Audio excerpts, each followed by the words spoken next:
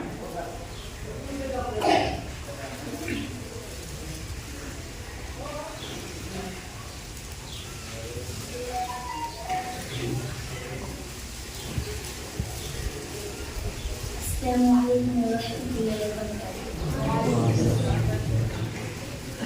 کیوں چاند میں کھوئے ہو الجھے ہو ستاروں میں، کیوں چاند میں کھوئے ہو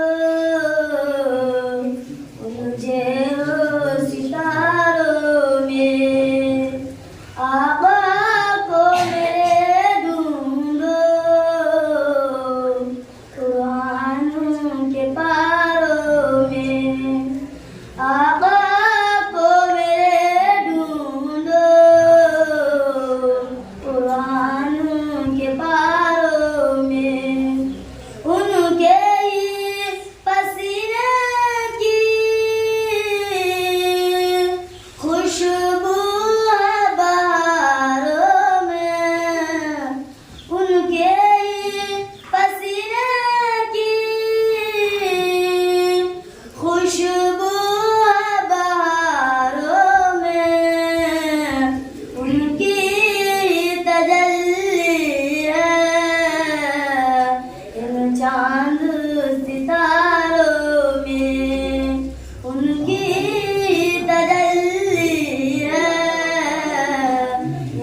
تجھ کو بتا دیں گے جنت کسے کہتے ہیں، تجھ کو بتا دیں گے جنت کسے کہتے ہیں، بیٹھ ذرا مل کر ہمدرد کے ماروں میں، رضوان تیری جنت کو فرصت جو ملے دیکھوں، رضوان تیری جنت کو فرصت جو ملے دیکھوں، کوئی ہے بھی نظر طیبہ کے نظاروں میں، کوئی ہے بھی نظر طیبہ کے نظاروں میں، اے کاش کبوتر ہم بن کے ہی رہے ہوتے، اے کاش کبوتر ہم بن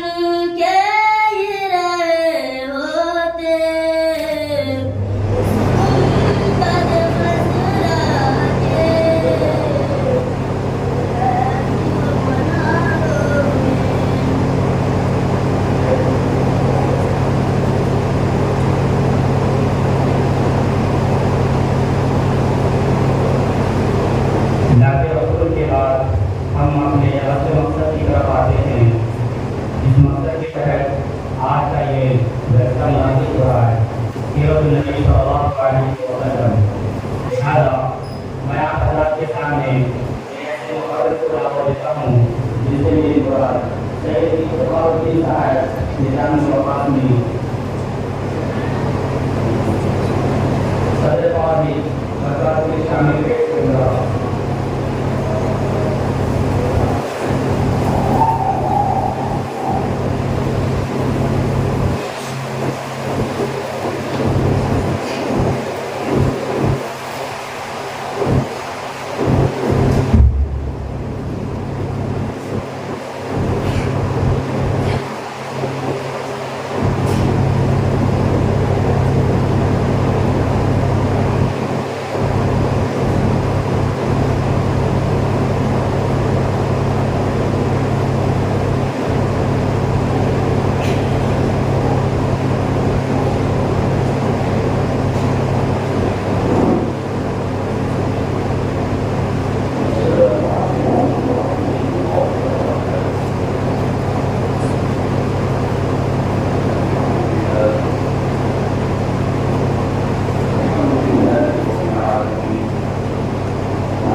اگر کوئی مثالی شوہر ساری کائنات میں اگر کوئی ہو سکتا ہے تو وہ صرف آپ صلی اللہ علیہ وسلم کی ذات مبارکہ ہو سکتی ہے۔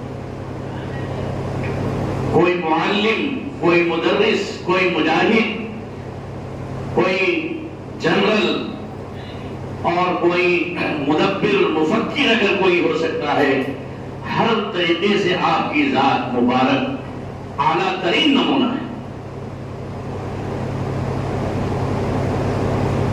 اور اسی لیے اللہ تبارک و تعالیٰ نے فرمایا کہ جس کو مجھ سے محبت ہے اسے چاہیے کہ میرے حبیب کی اتباع کرے، میرے حبیب کی اتباع ہی میں میری محبت پوشیدہ ہے۔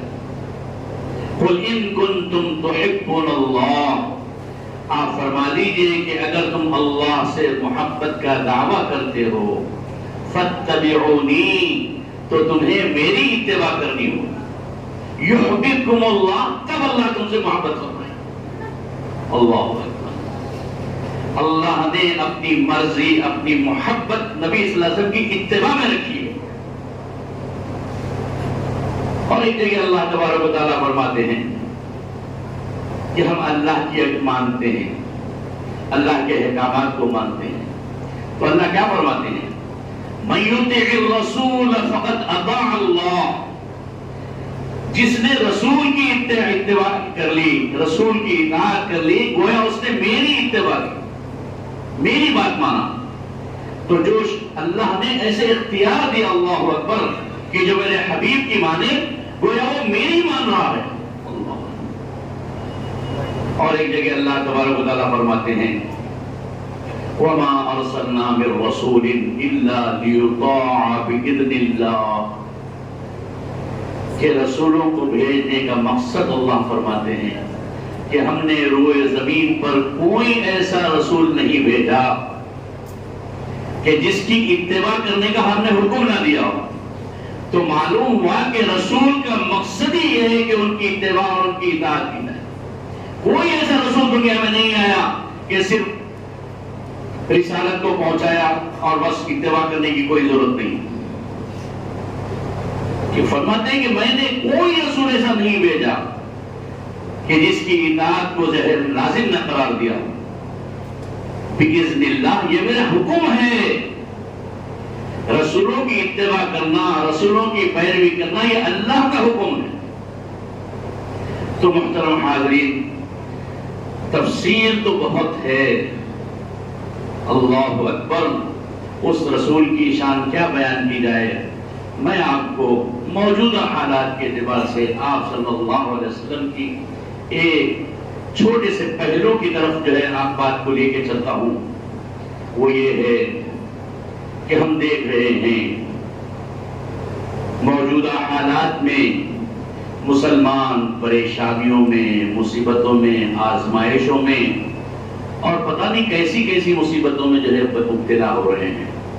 تو لازمی بات ہے کہ جب ہمارے رول ماڈل نبی کریم صلی اللہ علیہ وسلم کی ذات اقدس ہے تو ہمیں دیکھنا چاہیے کہ آپ صلی اللہ علیہ وسلم کی ذات اقدس پر جب مصیبتیں آئیں، جب پریشانیاں آئے، جب مشکل حالات آئے، تو آپ صلی اللہ علیہ وسلم نے کیا کیا تھا؟ آپ کا اسوہ ہمارے لیے کیا ہے اس ماحول کے اندر؟ آپ کو بتاتا چلوں کہ نبی کریم صلی اللہ علیہ وسلم نے خود اپنی زبان مبارک سے فرمایا کہ اللہ تعالیٰ کے خاطر کسی نبی کو، کسی رسول کو، کسی انسان کو اتنی تکلیف نہیں پہنچی جتنا کہ مجھے تکلیف پہنچائی گئی۔ ساری کائنات میں سب سے زیادہ تکلیف اٹھانے والی ذات وہ ذات محمد صلی اللہ علیہ وسلم۔ ساری زندگی آپ کی، مکی زندگی دیکھ لیجئے، مدنی زندگی دیکھ لیجئے، ساری کی ساری زندگی جدوجہد، پریشانیاں، مشکلات۔ مکی زندگی تو جانتے ہیں کہ جو ہے وہاں پر کوئی ماحول ہی نہیں تھا، کیسے کیسے حالات آئے۔ 3 سال شیب ابی طالب میں جو ہے بائیکاٹ کیا گیا، اور کیا کہتے ہیں آپ کے اور اسی طرح جو ہے طائف کے حالات بھی مکی زندگی میں پیش آئے، تو ہر طریقے سے جو ہے تکلیفیں پہنچی. تو یہاں تو آپ خاموش تھے، صبر برداشت. لیکن جب مدینہ منورہ کی زندگی ہم دیکھتے ہیں 10 سالہ، وہاں پہ بھی آپ کوئی چین سے نہیں تھے. اتنے غزوات ہوئے، اتنے سریے ہوئے کہ ہم کہہ نہیں سکتے. تو محترم حاضرین، یہ کیا وجہ ہے کہ ایک مومن کو تکلیف دی جاتی ہے، اور سب سے زیادہ تکلیف سرور کائنات صلی اللہ علیہ وسلم کی ذات مبارک کو پہنچی؟ اس کی موٹی سی بات تو یہ ہے کہ ہم کو اللہ تبارک و تعالیٰ نے جو یہاں پیدا فرمایا ہے وہ امتحان کے لیے پیدا فرمایا ہے، اور امتحان جتنا سخت ہوگا کامیابیاں بھی اتنی اعلیٰ درجے کی ہوں گی. ہم یہاں کوئی آرام کرنے کے لیے، چین کے لیے نہیں ہے. اللہ نے چین اور آرام تو ہم جنتوں میں رکھے ہیں ہمارے لیے. یہاں تو ہم امتحان دے رہے ہیں، اور امتحان کا پیپر جتنا سخت ہوگا اتنا اعلیٰ درجے کا امتحان ہوگا. چنانچہ ابراہیم علیہ السلام کا واقعہ دیکھتے ہیں ہم، ساری زندگی جو امتحانات میں گزر گئی. ایک تو یہ ہے کہ امتحان کیوں رکھے جاتے ہیں، تو امتحان کا معیار جو ہوتا ہے اس سے معلوم ہوتا ہے آدمی کی جو ہے صلاحیت کا پتہ چلتا ہے. اور دوسری بات آپ کو بتاؤں کہ ایمان کے لیے تکلیف کا ہونا بہت ضروری ہے. چنانچہ ہم دیکھتے ہیں، ایک ہمارا تجربہ ہے کہ لوہے کو یا سونا چاندی کو جب گرم کیا جاتا ہے، تپایا جاتا ہے، تو اس میں سے خالص سونا، خالص لوہا نکل آتا ہے، اور جو گندگی ہوتی ہے وہ نکل جاتی ہے. تو انسان کے ایمان کو خالص کرنے کے لیے، ایمان کو پیور کرنے کے لیے یہ جو ہے تکالیف اور مصیبتیں آتی ہیں. جب انسان ایک مومن اس ایندھن میں، اس آگ میں تپتا ہے تو اس کا ایمان نکھرتا ہے، اس کے ایمان میں جلا آتی ہے. تو الغرض نبی کریم صلی اللہ علیہ وسلم کی اسوے کا وہ گوشہ جو تکالیف سے ہے، اور آپ نے ان تکالیف میں کیا، مختصر بات کرنا کوشش کروں گا انشاءاللہ، بات تفصیل سے ہو جا رہی ہے. ہمیں یہ دیکھنا ہے کہ نبی کریم صلی اللہ علیہ وسلم پر جب ایسے حالات آئے تو کیا ہوا. ہم نے ساری سیرت میں دیکھا کہ کبھی بھی نبی کریم صلی اللہ علیہ وسلم پر کتنی بڑی سے بڑی مصیبت آئی ہو، کبھی آپ نے پست ہمتی، بزدلی اور کاہلی یا کسی قسم کی جو ہے منفی جو ہے ان کے اندر کو سوچ نہیں آئی، کبھی نہیں. کیسے سے کیسے حالات آئے. اللہ تبارک و تعالیٰ نے اپنے حبیب صلی اللہ علیہ وسلم کو وہ استقامت عطا فرمایا، وہ دین پر ثابت قدمی عطا فرمائی کہ جس کی کوئی مثال نہیں. چنانچہ میں ایک دو مثال دے کے چلتا ہوں. وہ یہ ہے کہ طائف کا مشہور واقعہ ہم جانتے ہیں کہ نبی کریم صلی اللہ علیہ وسلم کو بدمعاشوں نے گھیرا اور پتھر زنی کی اور آپ کو تکلیف پہنچائی، حتیٰ کہ سارا جسم مبارک لہو لہان ہو گیا، جوتیوں تک جو ہے خون چلا گیا. ایسے موقع پر کہ آپ کا کوئی بظاہر پرسان حال نہیں، پریشان حالت میں ہیں، ایسے موقع پر فرشتے آتے ہیں مدد کے لیے، اور فرشتے کہتے ہیں کہ آپ حکم دیجئے کہ جو ہے ہم ایسے کر دیں گے، ہم ایسے کر دیں گے، ایسے کر دیں گے. لیکن قربان جائیے آپ کی ذات اقدس پر ان مشکل ترین حالات میں کہ آدمی کو اپنے جان کے لالے پڑے ہوں، کیا فرما رہے ہیں، کیسی امید ہے. فرماتے ہیں کہ مجھے تو اللہ سے قوی امید ہے کہ ان کی نسلوں میں اللہ تبارک و تعالیٰ ایسے بندوں کو پیدا فرمائیں گے جو اللہ وحدہ لا شریک کے سوا کسی کی عبادت نہیں کریں گے. ہونا تو یہ چاہیے تھا ان حالات میں، ان پریشانیوں میں امید کو ہاتھ سے چھوڑ دیتے. نہیں، مشکل ترین حالات میں بھی پوری امید اللہ سے رکھی ہے اور اپنا مشن قائم رکھا ہے کہ ہمیں ہدایت کو جو ہے پھیلانا ہے دنیا کے اندر. تو اللہ کے نبی صلی اللہ علیہ وسلم نے اس مقام پر بد دعا دینے کے بجائے اس امید کا اور اس ولولے کا اظہار فرمایا کہ جو ہے انشاءاللہ انہی کے اندر ایسے لوگ پیدا ہوں گے جو اللہ کے جو ہے حکم پر چلیں گے۔ چنانچہ آج ہم دیکھتے ہیں طائف میں الحمدللہ جتنی اچھے انداز میں وہاں کے تاجر، وہاں کے عوام دین کی خدمت میں لگے ہیں۔ اللہ اکبر۔ طائف کے آتا ہے کہ جو ہے کتاب کے اندر بہت سارے حضرات عمرے میں اور جو ہے حج کے موقع پر طائف سے آتے ہیں تو ان کو دیکھنے کے قابل ہوتے ہیں، بہت ایماندار، بہت مخلص قسم کے۔ دوسرا واقعہ میں آپ کو بتا چاہتا ہوں، کچھ وقت تو ہے نا۔ دوسرا واقعہ، آپ صلی اللہ علیہ وسلم کو اتنا زیادہ ستایا گیا کہ آپ صلی اللہ علیہ وسلم ہجرت کرنے پر مجبور ہو گئے۔ آپ صلی اللہ علیہ وسلم حضرت ابوبکر صدیق رضی اللہ تعالیٰ عنہ یار غار کے ساتھ رات کے آخری پہر چھپتے چھپاتے غار ثور میں پناہ لیتے ہیں، 3 دن تک اندر رہتے ہیں اور پھر بہت رازدارہ انداز میں، خفیہ انداز میں اپنا جو ہے مدینے کی طرف رواں ہوتے ہیں۔ خوف کا عالم ہے، پریشانی کا عالم ہے۔ ایسے موقع پر آپ صلی اللہ علیہ وسلم تشریف لے جا رہے ہیں۔ کبھی حضرت ابوبکر رضی اللہ عنہ سامنے آ جاتے ہیں کہ کوئی سامنے سے کوئی آ جائے گا، کبھی دائیں آتے ہیں، کبھی بائیں آتے ہیں، آپ کی حفاظت کی پوری فکر، جانثاری کا نمونہ تھا ابوبکر صدیق رضی اللہ عنہ۔ تو خیر جا رہے تھے تو چونکہ ادھر قریش نے اعلان کر دیا تھا کہ جو کوئی حضرت محمد صلی اللہ علیہ وسلم کو زندہ یا مردہ لے آئے گا یا انہیں گرفتار کرے گا اس کو 100 سرخ جو ہے اونٹ جو ہے انعام میں دیے جائیں گے۔ تو بہت سارے لوگ آپ صلی اللہ علیہ وسلم کی تلاش میں روانہ ہوئے، جس میں ایک نام سراقہ بن جعشم کا ملتا ہے۔ وہ مشہور زمانہ شخص تھا اور کھوجی قسم کا اور بہادر قسم کا تھا۔ وہ چاہتا تھا کہ جو ہے آ کر کے آپ صلی اللہ علیہ وسلم کو گرفتار کر لے۔ ایسی آپ پر نظر پڑی، بہت پرجوش ہو گیا کہ میں تو جیت گیا، اب میں انہیں گرفتار کر لوں گا۔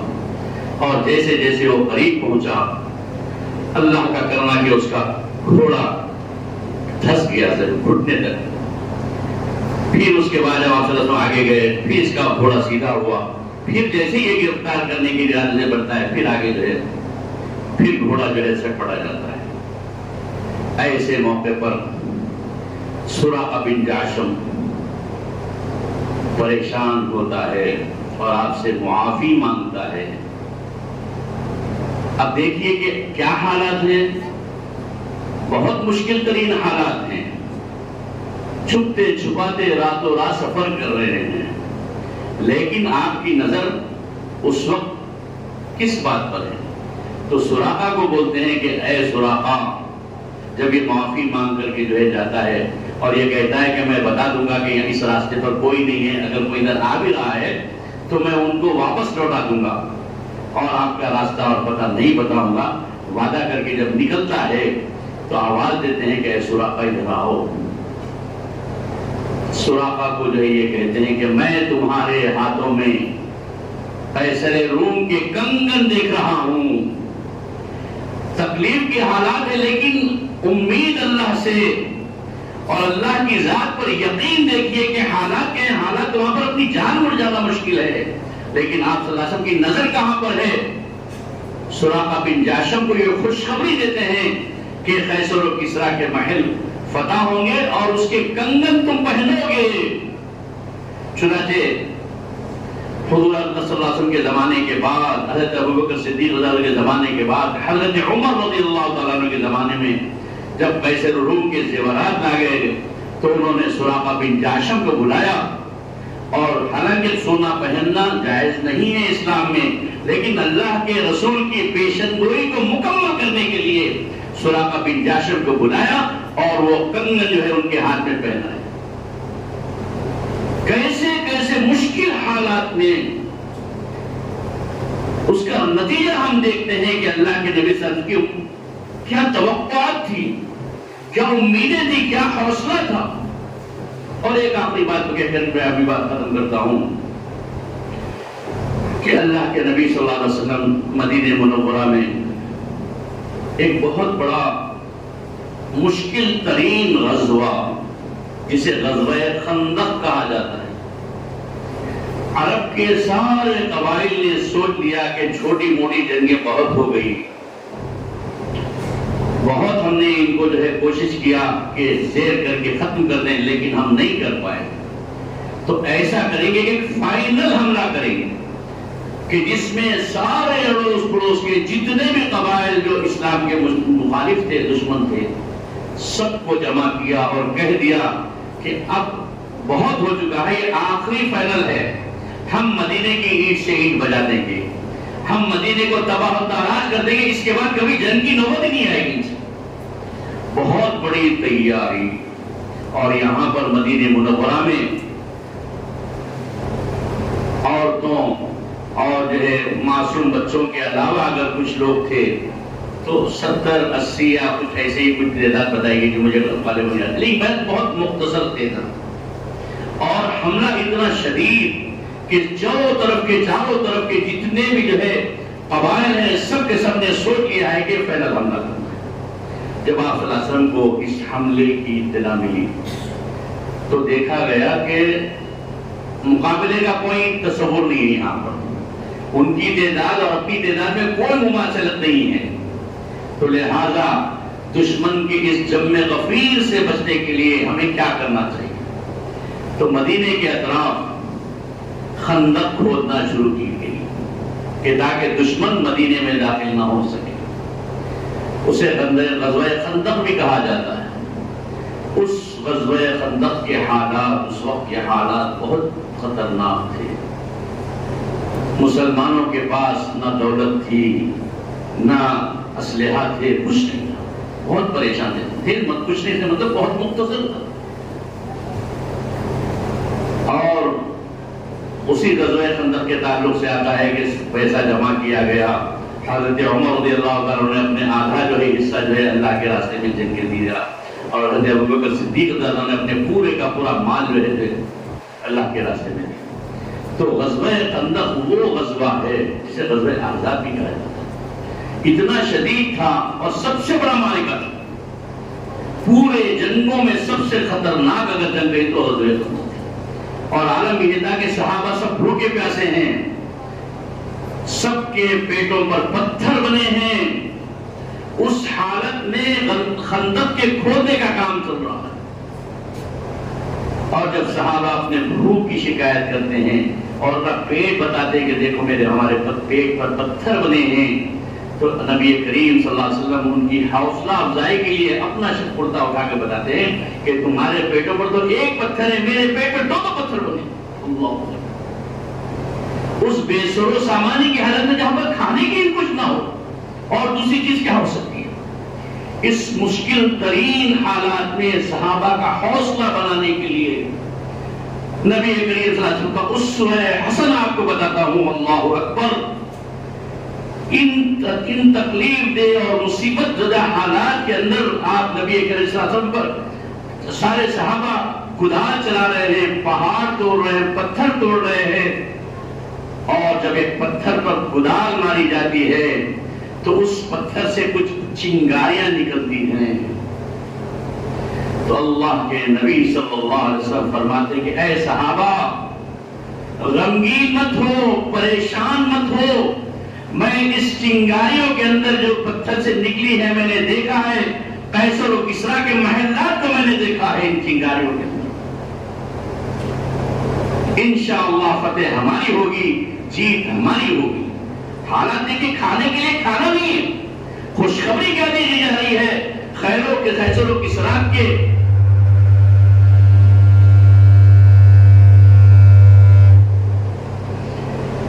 محلات کے فتح ہونے کی خوشخبری دی جا رہی ہے۔ اللہ، تو اندازہ لگائی کہ جہاں کہیں آپ صلی اللہ علیہ وسلم کو تکالیف اور مصیبتیں اور پریشانی آئی ہیں، آپ کے حوصلے میں اضافہ ہوا ہے، اللہ کے یقین میں اضافہ ہوا ہے، اور کیوں نہ ہو کہ اللہ تبارک و تعالیٰ نے صبر جمیل اگر آپ کو عطا فرمایا ہے تو ایوب سے زیادہ تو آپ کا میزان تو محترم حاضرین، اللہ کے نبی صلی اللہ علیہ وسلم کا وہ اسوہ جو تکالیف میں ہے، اللہ پر نظر اور اللہ کی ذات سے پوری امید، نا امیدی نہیں۔ ہم آج کل کے حالات کو دیکھتے ہیں اور کچھ پڑھے لکھے نوجوانوں کی طرف دیکھتے ہیں تو بولتے نہیں صاحب اب کچھ نہیں ہو سکتا، اب کچھ نہیں ہو سکتا، حالات بہت برے ہیں۔ انہوں نے حالات کو دیکھا ہے، اللہ کی ذات کو نہیں دیکھا ہے۔ وہ اللہ کی ذات جو دشمن موسیٰ علیہ السلام جو فرعون تھا، موسیٰ علیہ السلام کی تربیت اسی کے گھر میں، اسی کے محل میں فرمائی، جہاں سے ناممکن چیز ہوتی ہے وہاں اللہ تبارک و تعالیٰ فرماتے ہیں۔ تو آج کل کے حالات پر اچھی طرح سے یاد رکھیے، ہمیں مایوس ہونا نہیں ہے، ہمیں پریشان ہونا نہیں ہے، ہمیں اپنے اللہ پر پورا مکمل بھروسہ رکھنا ہے اور اپنے آپ کو دین پر ڈٹے اور جمائے رکھنا ہے۔ یقیناً فتح ہماری ہوگی۔ یہ اسوہ نبی صلی اللہ علیہ وسلم ہم کو سکھاتا ہے۔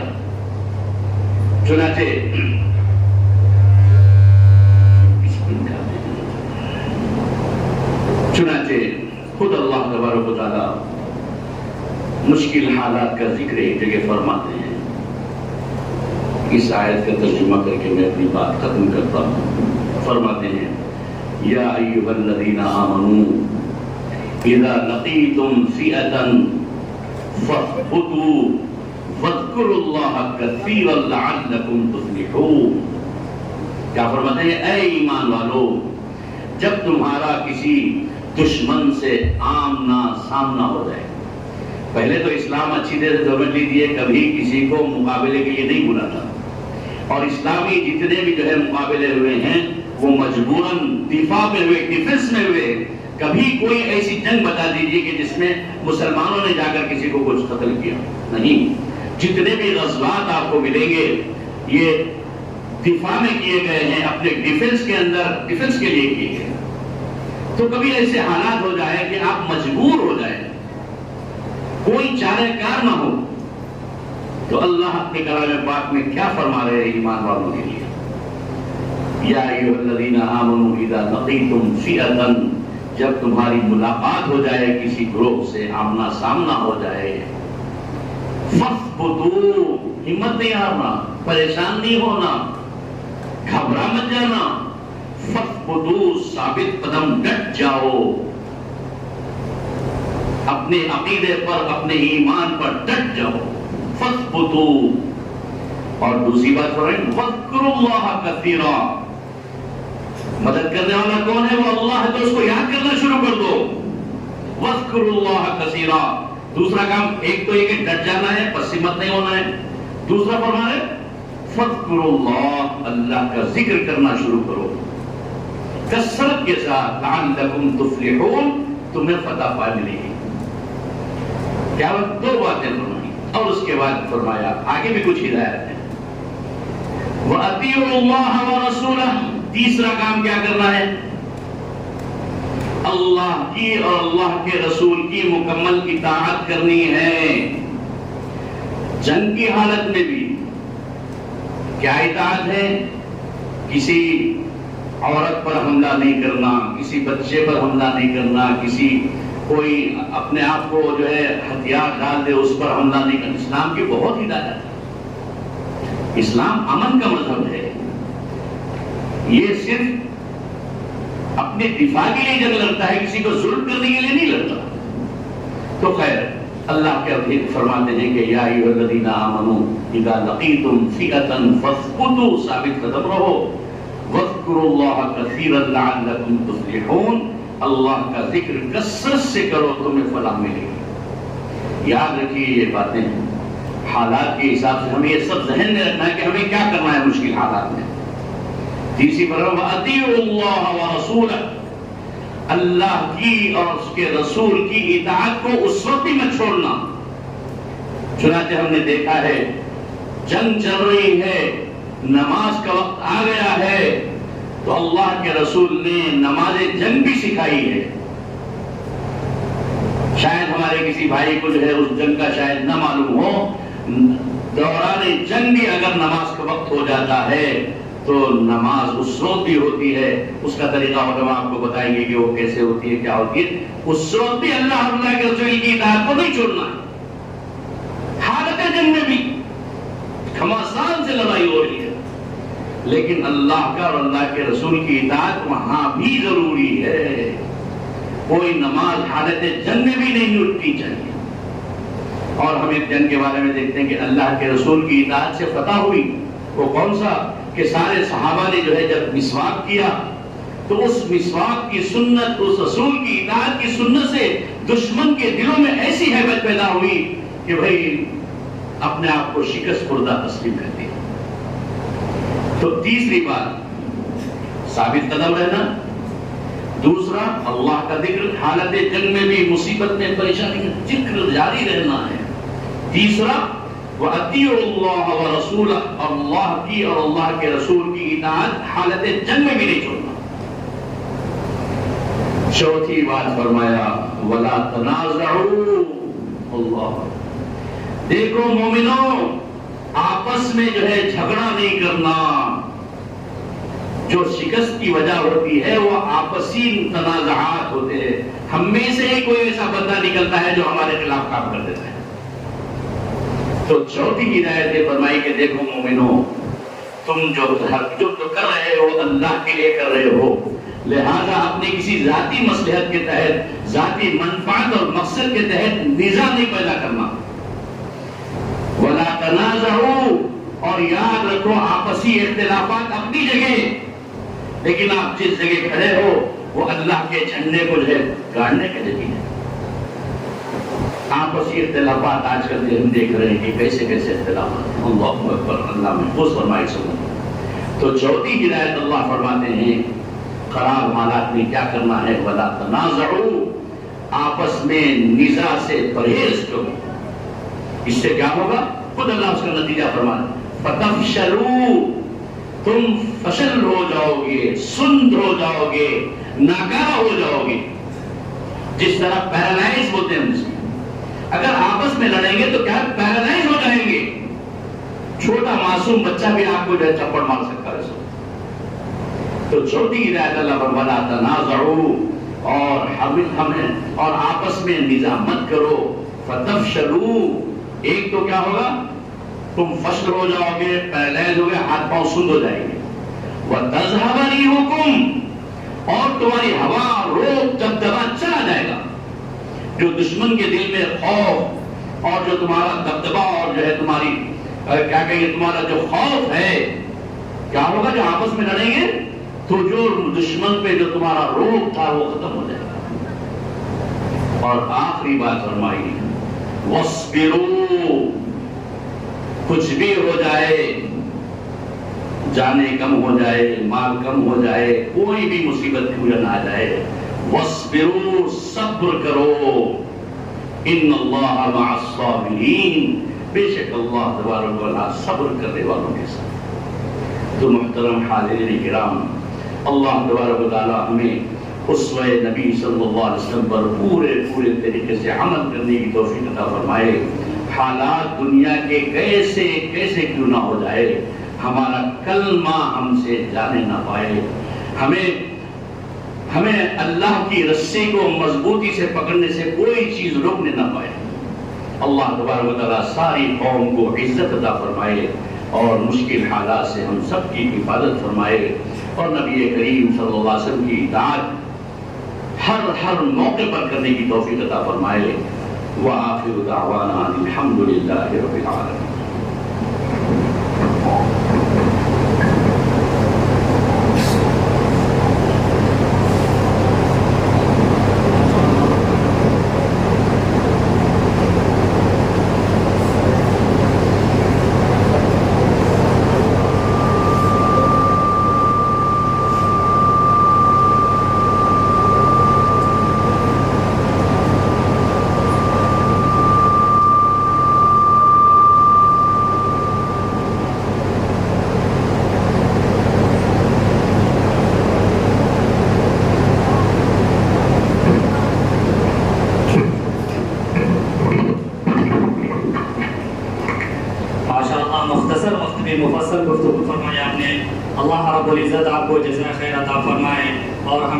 عمل کی توفیق عطا فرمائے۔ اب میں مہمان اعظام تشریف فرما ہے حضرت مولانا مفتی سعود صاحب اور مولانا ساجد صاحب، ہم ان کے خطابات سنیں گے اور ان کے بیانات سے مستفید ہوں گے۔ قبل ان کا بیان ہو، میں پھر سے اس بزم میں نذرانہ عقیدت پیش کرنے کے لیے ابو شامہ کو دعوت دیتا ہوں کہ وہ تشریف لائے اور نعت رسول پیش کریں۔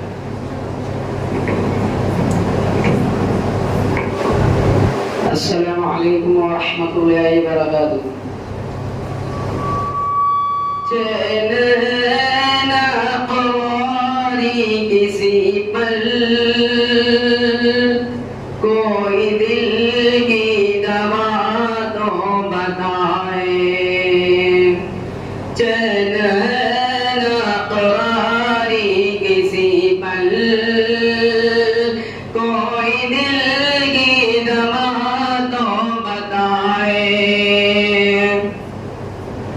نعت ان کی پرو یا گرو، کچھ سمجھ میں نہیں مجھ کو آئے۔ نعت ان کی پرو یا گرو، کچھ سمجھ میں نہیں مجھ کو آئے۔ آپ نے اشک جس دم بہایا، چھا گیا درب ایک اندھیرا۔ آپ نے اشک جس دم بہائے، چھا گیا درب ایک اندھیرا۔ آ گئی صبح تازہ نکھر کر، میرے آقا جہاں مسکرائے۔ آ گئی صبح تازہ نکھر کر، میرے آقا جہاں مسکرائے۔ نعت ان کی پرو یا گرو، کچھ سمجھ میں نہیں مجھ کو آئے۔ اللہ اللہ ایسی جگہ ہے جو دیار حبیب خدا ہے۔ اللہ اللہ ایسی جگہ ہے جو دیار حبیب خدا ہے۔ دیکھنی ہو اگر جس کو جنت، وہ مدینہ نگر دیکھ آئے۔ دیکھنی ہو اگر جس کو جنت، وہ مدینہ نگر گھوم دیکھ آئے۔ اب نغبرا اے عاصیاں تم، اب نغبرا اے عاصیاں تم، بے دامنے دیکھو آقا ہمارے۔ اب نغبرا اے عاصیاں تم، سامنے دیکھو آقا ہمارے۔ بخشوانے چلے آ رہے ہیں، سر پہ تاج شفاعت لگائے۔ چین ہے نہ قواری کسی پل، کوئی دل کی دوا تو بتائے۔ نعت ان کی پرو یا گرو، کچھ سمجھ میں نہیں مجھ کو آئے۔ پتھروں کی ہے بارش نبی پر، اور نبی یہ دعا کر رہے ہیں۔ بخش دے میرے مولا انہیں تو، بخش دے میرے مولا انہیں تو، یہ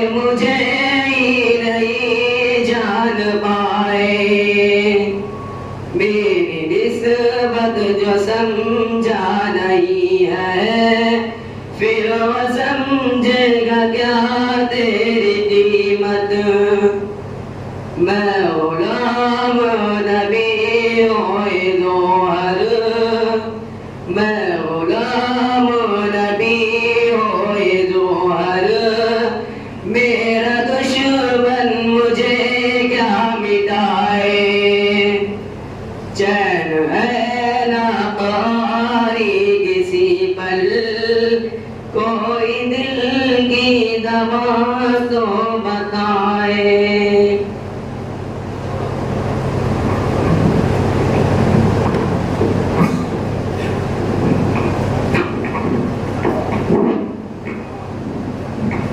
نعت پاک کے بعد پھر میں ایک بار سیرت النبی صلی اللہ علیہ وسلم کے نام سے آج کا یہ جلسہ منعقد ہو رہا ہے، اسی سلسلے کی کڑی کو آگے بڑھاتے ہوئے میں ایک ایسے مقرر کو دعوت سخن دیتا ہوں جن کی شیریں کلامی سے ہزاروں بھٹکے ہوئے لوگوں نے راہیابی پائی، جن سے میری مراد حضرت مولانا مفتی سعود عالم صاحب قاسمی ہیں۔ میں حضرت کو اس شعر کے ساتھ دعوت اسٹیج دیتا ہوں۔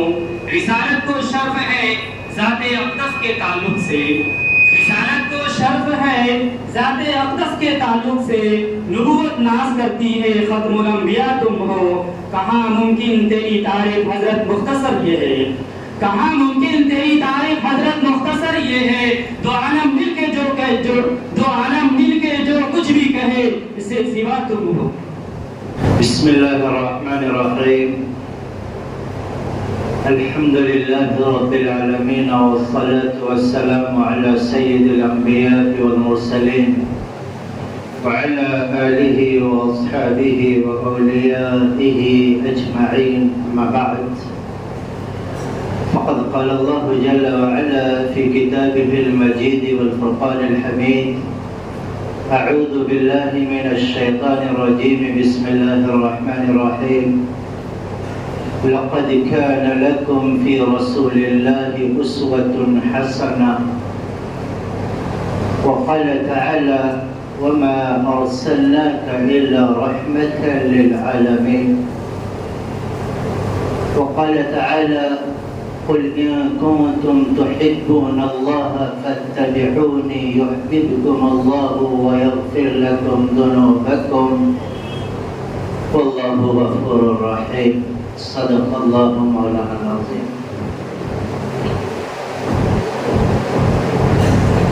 قابل مبارکباد ہے یہ پوری مجلس، ہم آپ سب کو اور اس اجلاس کے جملہ منتظمین کو دل کی اتھاہ گہرائی سے مبارکباد پیش کرتے ہیں۔ اللہ تعالیٰ اس مجلس کو، ایک ایک فرد کو اور ہم سب کے سننے سنانے، بیٹھنے، پڑھنے، پڑھانے اور انتظامات کو قبول فرما کر اپنی رضا کا ذریعہ فرمائے۔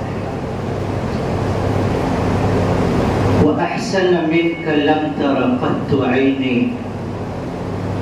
وأجمل منك لم تلد النساء، خلقت مبرأ من كل عيب، كأنك قد خلقت كما تشاء۔ حضرت حسن بن ثابت رضی اللہ تعالیٰ عنہ فرماتے ہیں، آپ سے زیادہ حسین آنکھوں نے نہیں دیکھا، اور آپ سے زیادہ جمیل و خوبصورت کسی عورت نے آج تک نہیں جانا۔ آپ ہر عیب سے پاک، صاف، مبرہ پیدا کیے گئے، گویا کہ آپ ایسا ہی پیدا ہوئے جیسا آپ پیدا ہونا چاہتے تھے۔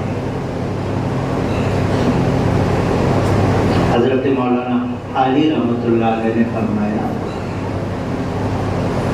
وہ نبیوں میں رحمت لقب پانے والا، مرادیں غریبوں کی بلانے والا، مصیبت میں غیروں کے کام آنے والا، وہ اپنے پرائے کا غم کھانے والا، فقیروں کا ملجا، ضعیفوں کا ماوا، یتیموں کا والی، غلاموں کا مولا، خطا کار سے درگزر کرنے والا، قدمدیش کے دل میں گھر کرنے والا، مفاسد کو زیر و زبر کرنے والا، قبائل کو شیر و شکر کرنے والا، اتر کر حرا سے سوئے قوم آیا اور ایک نسخے کی نیا ساتھ لایا۔ حضرت علامہ اقبال نے فرمایا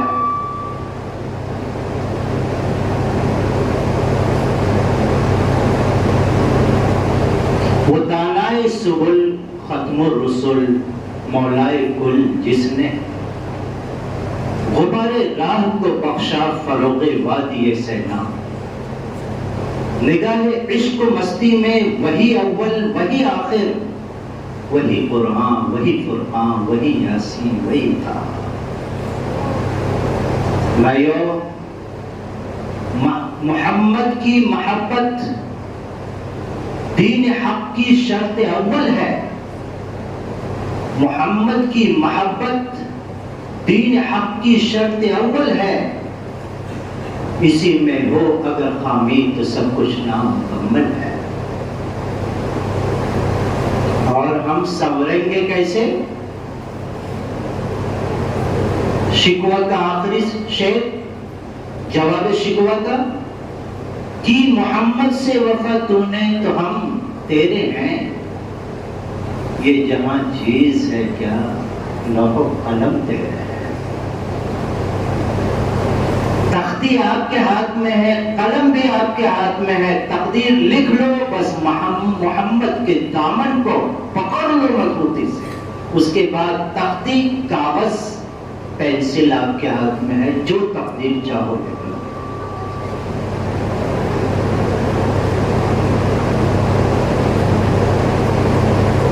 ایک انگریز مورخ نے کہا میں نے لقمان کی دانائی پڑھی، ارسطو کی منطق اور فلسفہ پڑھا،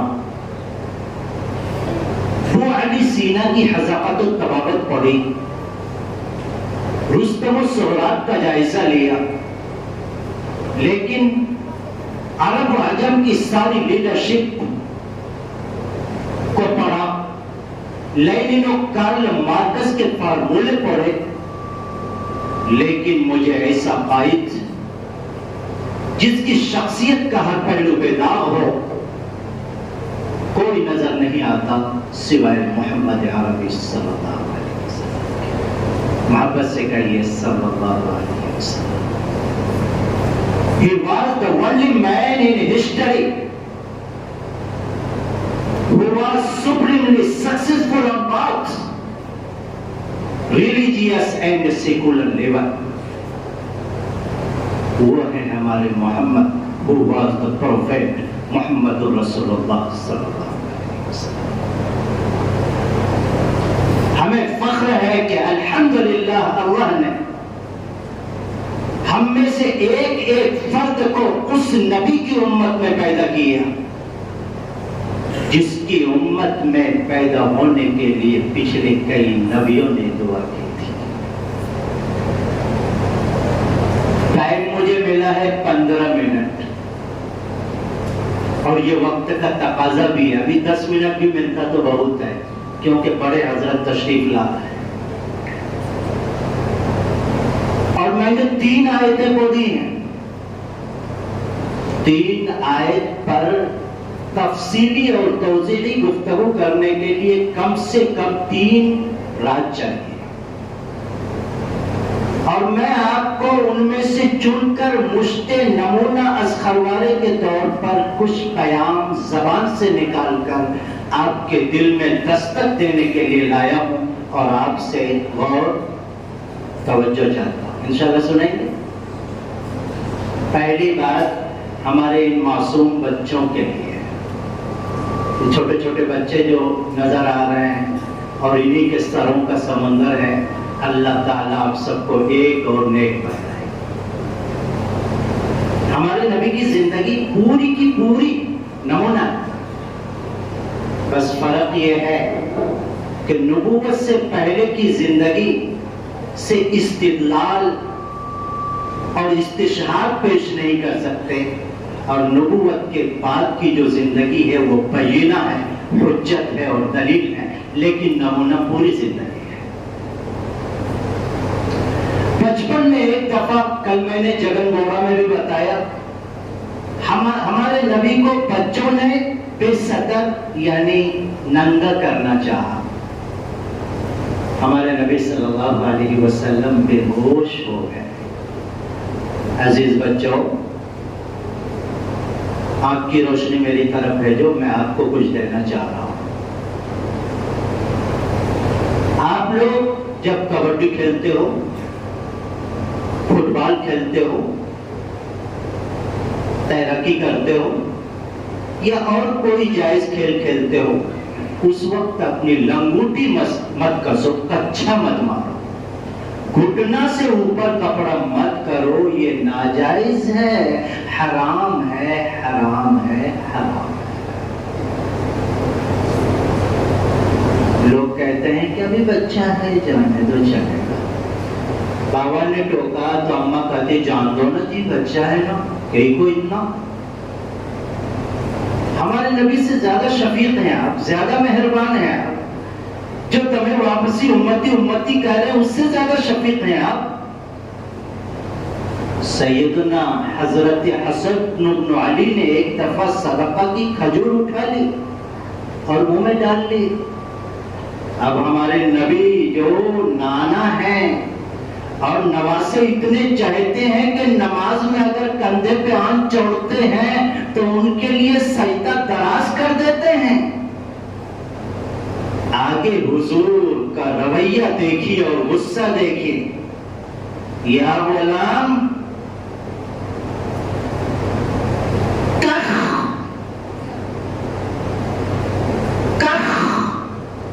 بہت سخت جملہ ہے، اس لیے میں زور سے بول رہا ہوں، ورنہ 12 سال ہو گئے اب زور سے بولنا چھوڑ دیا۔ شوگر، بی پی، کولیسٹرول، یار جس حال میں رکھے وہی حال اچھا ہے، بس دم واپسی کلمہ نصیب ہو جائے، یہی چاہیے اور کچھ نہیں چاہیے۔ اگر وہ مریض ہی رکھنا چاہتا ہے تو اس پر راضی ہیں، اللہ سے بس عافیت مانگتے ہیں۔ کتنا سخت جملہ ہے، علماء تشریف رکھتے ہیں، چیخ کر شیر کی طرح دہاڑ کر بھی اگر اس کو بولا جائے تو کم ہے۔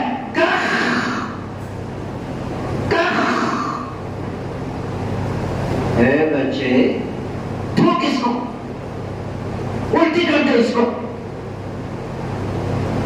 اما تعلم ان لا ناکل الصدقہ، تمہیں پتہ نہیں ہے ہمارے لیے سادات کے لیے صدقہ کا مال حلال نہیں ہے۔ چھوٹے بچے ہیں، اتنے پیارے، اتنے لاڈلے، سیدہ شباب اہل جنت ان کو کہا گیا، ان کے لیے اتنا سخت جملہ۔ اس لیے بھائیو، تربیت کے وقت 15 سال، 18 سال اور 21 سال کا انتظار مت کرو۔ پہلی آیت لقد کان لکم فی رسول اللہ اسوۃ حسنہ، رسول اللہ کی پوری زندگی ہم سب کے لیے نمونہ ہے، ہر عمر کے لیے نمونہ ہے، ہر حالت کے لیے نمونہ ہے۔ بچے کی تربیت کے وقت ڈھیلائی نہیں۔ آپ کے پروردہ حضرت عمرو بن عنبسہ دسترخوان پہ بیٹھے تھے، چھوٹے بچے تھے۔ بیٹے آپ لوگوں کو پیام ہے، اس لیے مہربانی کا درخواست آپ لوگوں سے، میں جو دے رہا ہوں دامن اگر پھیلا کے رکھے تو آپ کے دامن میں کچھ انشاءاللہ رکے گا۔ کیا فرمایا کہ میں بیٹھا دسترخوان پر، کھانے کے ایک بڑے برتن سے کھا رہا تھا اور میرا ہاتھ کبھی ادھر کبھی ادھر، کبھی یہاں کبھی وہاں پھرتا رہتا تھا۔ نبی کریم صلی اللہ علیہ وسلم کا انداز دیکھیے۔ یا غلام سم اللہ قل بیمین، بیٹے آپ کے چہرے پہ ہنسی اچھی بات ہے لیکن میری طرف دیکھ کر۔ نمبر 2، قل